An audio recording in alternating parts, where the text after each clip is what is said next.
Welcome back to the basics of game hacking. In this video, we will go through the steps to editing basic stat points and have them increase so we don't have to continue changing the values as we go. We will also discover static values, which we will learn a bit more about. Let's get started. Today we have a different game in front of us. If you're still working in Palworld, that's great, you still can. The steps will be the same throughout. This game is Ragnarok Battle Offline. It was last translated in 2006 from the Korean version. I chose this game to work with because of the static values so we can get a first-hand experience with them, and because the game touches a niche audience I associate with. To get started, I'll make a character. The Acolyte is always powerful. Let's assure that. I'll give him a quick name. We'll call him Derp. And now we have a stat and skill window here. This is good, we can get right into it. We're given 100 points to start with. This will be more than enough to work with for sure. We'll start by searching for 100 as a 4-byte value. We'll decrease the value to 94 and search that value again. Only one result left, this has to be it. But you'll notice the value is green. Green values in Cheat Engine are static values. A static value will remain after the game is closed and reopened.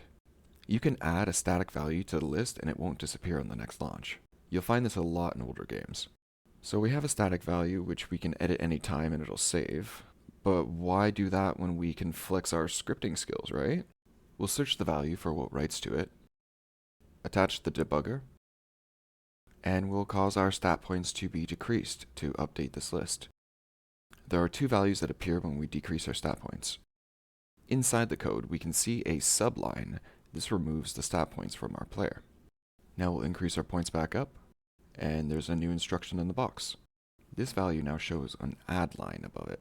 This is where the points are being added back into the player. We can save this instruction for quick access later. We'll edit the top value, where we remove the stat point. We'll assemble with Ctrl-A and then Ctrl-Shift-A. We've got a good injection window present.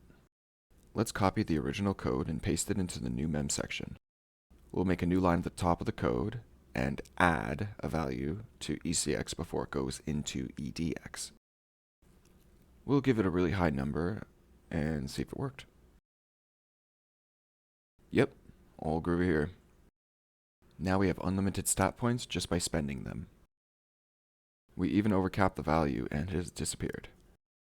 We can revert it back to a lower value using the static address. We'll add this to the cheat table and move on to the next values. Here we have skill points. We're only given 2. Let's hope this works in our favor. I'll search for 2, spend 1, search, give a point, search, spend a point, search. You get the idea. It looks like we have a static value for skill points too. We can save this for use anytime. Now we'll do the exact same thing we just did before. Instead of adding points and spending them as we need, we will just have it give us points as we spend them. Find out what writes to the address.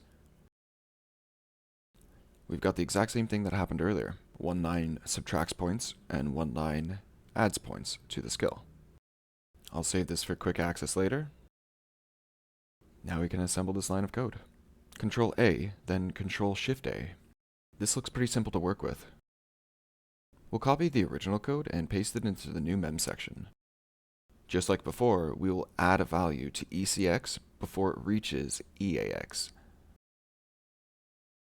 Save it to the list and let's test. Yep, it's adding 10 every time. We've got unlimited points now. This can be done on many types of game made using almost any engine.